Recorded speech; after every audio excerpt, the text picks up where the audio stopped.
この車は1967年から71年の間に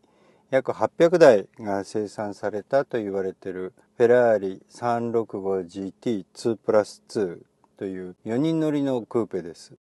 で、私がこの車を初めて見たのが2010年の12月でした。エンジン、ボディ、足回り、やっぱり50年経ってるということでもうかなり傷んでまして、その修復に7年半かけて、2020年の9月にやっと車検を取って路上復帰したという次第です。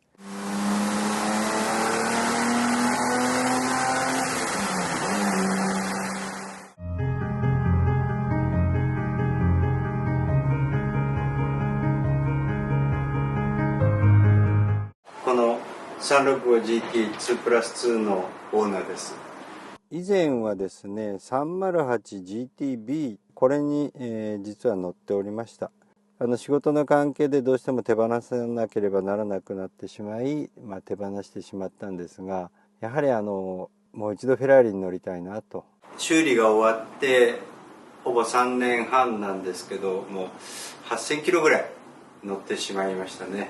日本上陸時の写真ですね。赤に塗られてます。このロンドンのナンバー ASC 云々っていうのが見えると思います。これがついたまま日本に来ました。いよいよやろうかということで、まず塗装を剥離しました。タイドシールはもうぐずぐずに腐ってまして、フロントにはもうぶつけて修復した跡がはっきり見て取れました。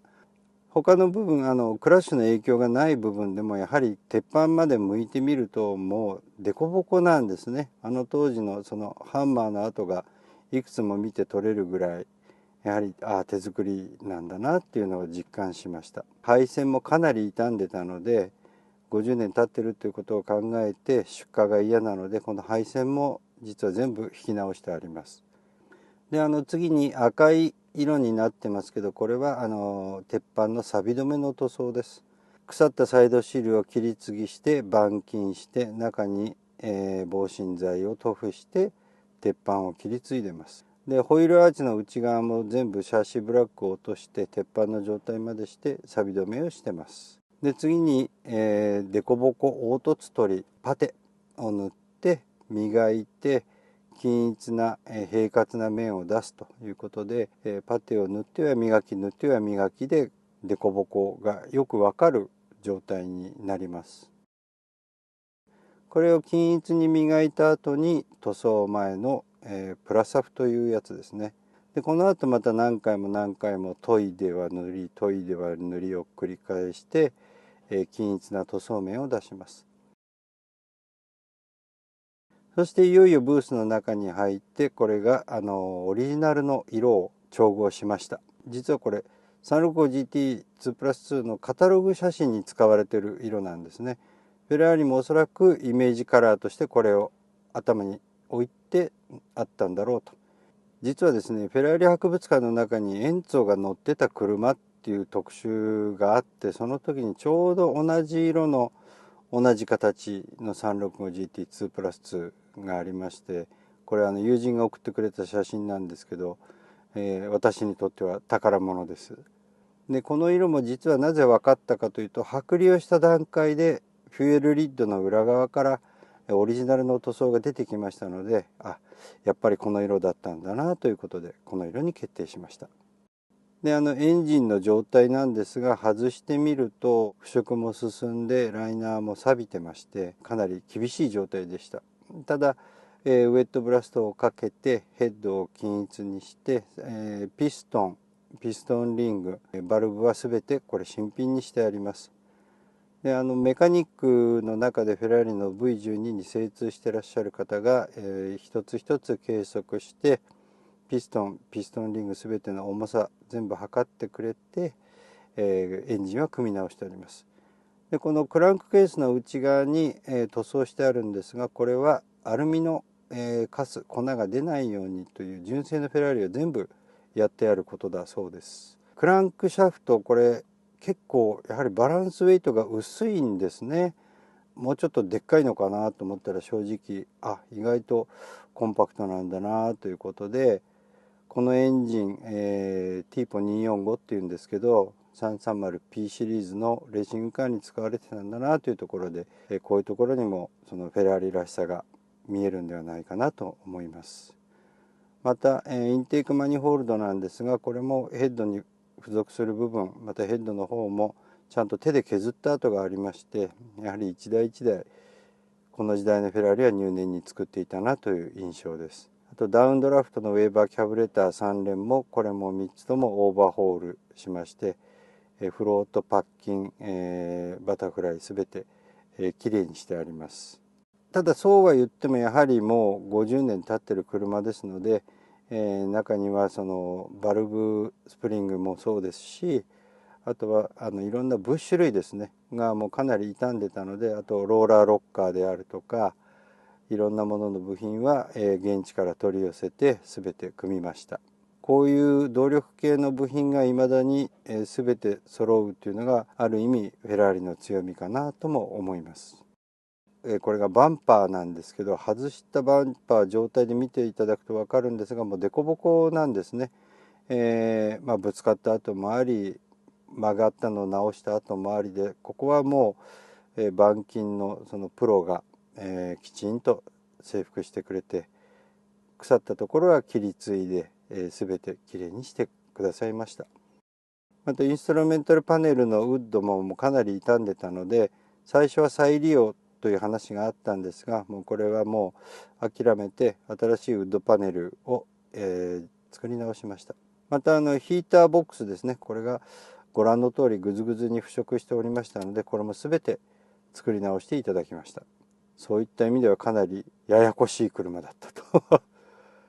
でミッションデフに関しては、中のオーバーホールとオイルの交換、メタルの交換を行ってます。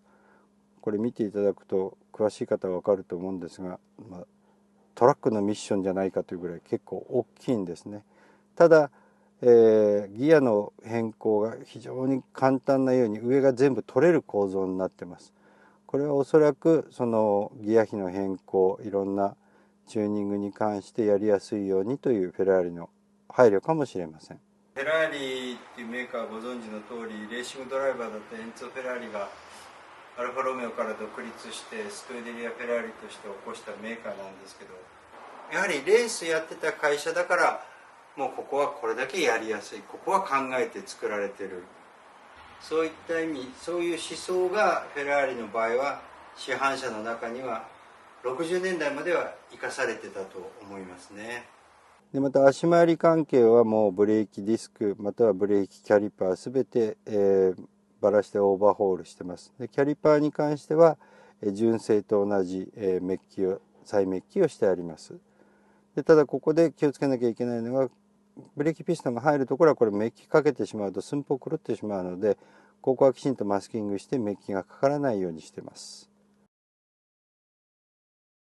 またヒューズボックスに関してもやはりこの時代のヒューズは上下で圧力で止まってるだけなんですが、腐食が激しかったんですね。でその接点を全てやり直してもらってハンダ付けしてもらいまして、新しく作り直した配線ハーネスを組み合わせて、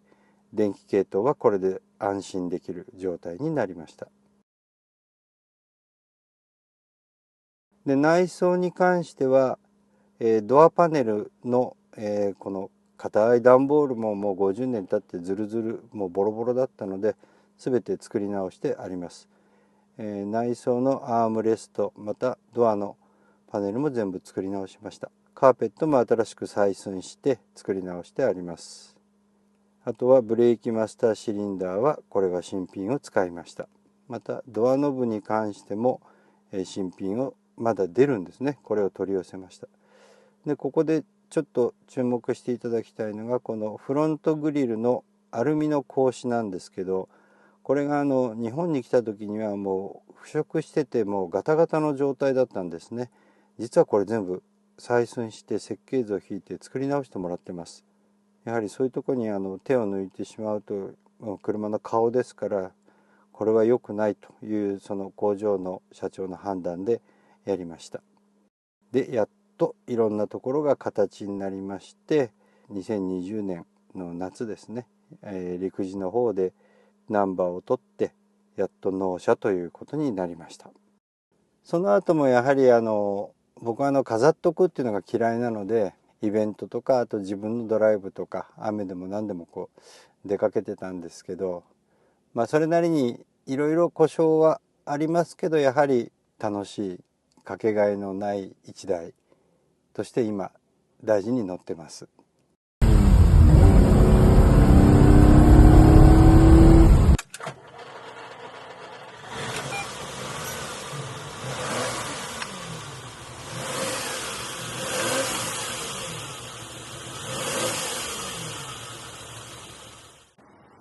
やはり車を操る、手足を使って操る、また五感ですね、音、匂い、感触、いろんな神経を研ぎ澄まして乗らないといけないっていうのがこの60年代のスポーツカーのあれだと思うんですけど、やはりその辺刺激されて、自分が今車を操ってる、運転してるんだなっていう感覚がすごく嬉しいです。あとはこのフェラーリっていう歴史あるメーカーの車乗ってはいるんですけど、もしかしたら乗らせてもらってるのかもしれない。これを維持するために頑張んなきゃいけないな、もっともっと人間的にも何でも上を目指して頑張って努力していかなきゃいけないなっていう思いも時々させられます。そういった意味では単なる移動手段というよりは本当に自分の人生の相棒、大事な欠かすことができない相棒ですね。今後もやっぱり大事にしながら一緒にこいつと年を取っていけたらなと思います。